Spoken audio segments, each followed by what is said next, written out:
Наша Земля огромная и прекрасна. На ней живет множество народов с уникальными культурами и языками, оригинальными традициями и особенным образом жизни. Финно-угорские народы, численность которых почти 20 миллионов человек, обширно расселены на огромной территории, от Европы до Зауралья. И все-таки эти народы близки через свою историю, языки, истоки культур. Это духовное единение получило название «Финно-угорский мир».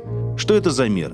Что это за народы? Есть одно место на нашей планете, где можно познакомиться с каждым народом отдельно и со всеми сразу. Это один из финно-угорских регионов России, Республика Коми, со столицей городом Сыктывкар, где в соседстве с людьми другой национальности живут представители коренного населения – коми-зыряне. Здесь, на территории традиционного коми-села Иб, что в переводе на русский означает «гора», «возвышенность», и будет создан уникальный комплекс «Финно-угорский этнокультурный парк».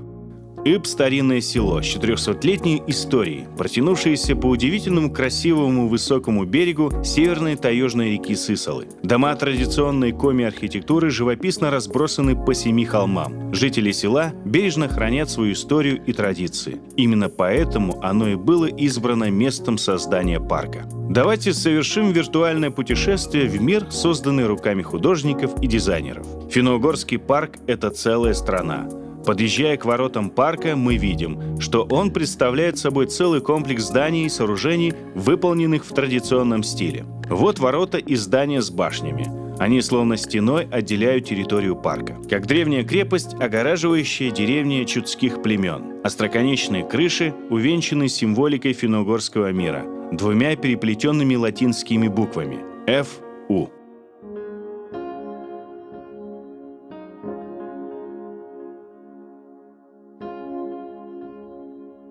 Все здания выполнены в традиционном стиле из материалов, которые применяли в строительстве все лесные финно-угорские народы. Дерева теплого и прочного и камня, которого много на скандинавском и Кольском полуостровах, Карельском перешейке и в Прибалтике, где живут западные финно-угры, эстонцы, финны, карелы, вепсы, саамы и другие народы. Все здания построены с применением современных технологий.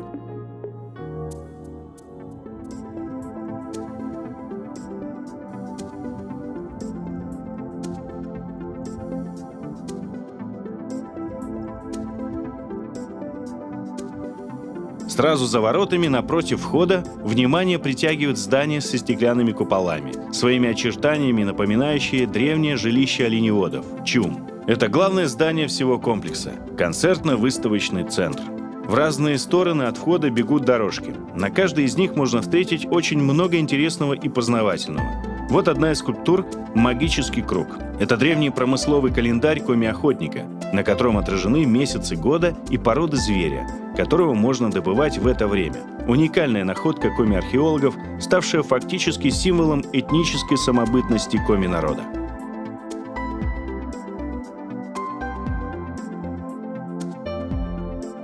Слева от входа в парк сувенирные лавки и мастерские. Здесь каждый гость сможет найти для себя очень красивую, полезную и практичную продукцию из природных материалов, а также многочисленные сувениры, которые будут напоминать об этом путешествии через расстояние и годы. На полках магазинов изделия мастеров, привезенные из всех финно-угорских стран мира и регионов. Само искусство рождения уникальных изделий можно увидеть здесь же, в мастерских. Плетение из бересты, резьба по дереву, обработка камней, глины, кости, качество и вязание. Все изделия отражают традиции и образ жизни народов. В мастерских гости могут изготовить сувенир на память своими руками, сплести берестяной оберег, слепить глиняную чашку, вырезать деревянную ложку, вылепить свистульку. Это интересно и познавательно.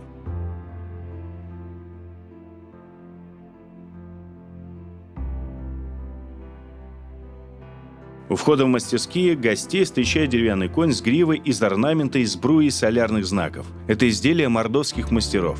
Он готов покатать на своей спине всех гостей и посетителей парка.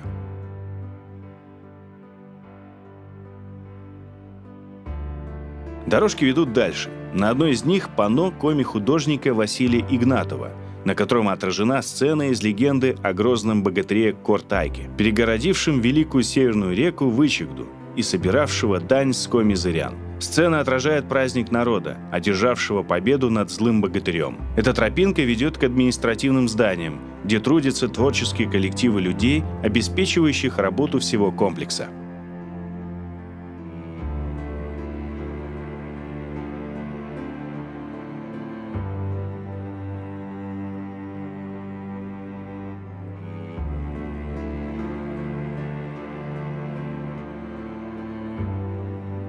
Еще одна скульптура выполнена по мотивам творчества художника Павла Микушева. Это древнее искусство чудских племен. Пермский звериный стиль, языческий дух древней чуди, вобравший духовную гармонию и единение человека и природы. Вдалеке виднеется летний театр. Но сначала предлагаем заглянуть в музей финно-угорской игрушки. Это уникальная экспозиция, такой нет нигде в мире. Ее экспонаты собраны со всего мира. Первые игрушки встречают уже у самого входа. Вот увеличенная копия деревянной лошадки, постоянного атрибута детских игр и забав наших предков. Вот кукла в национальных одеждах.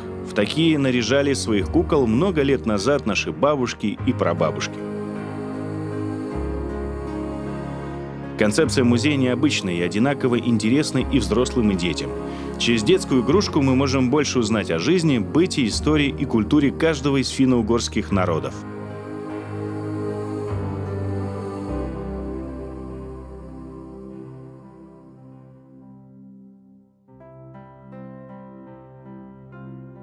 Музей игрушки не только экспозиции. На его площадке есть места отдыха, игровые комнаты, кафе и библиотеки с книгами и фильмами. Дети и взрослые смогут узнать много нового, а потом выразить свои впечатления в собственном творчестве. Например, в рисунках. Рядом с экспонатами стоят мольберты, и каждый может сесть и нарисовать то, что получило отражение в его душе после увиденного.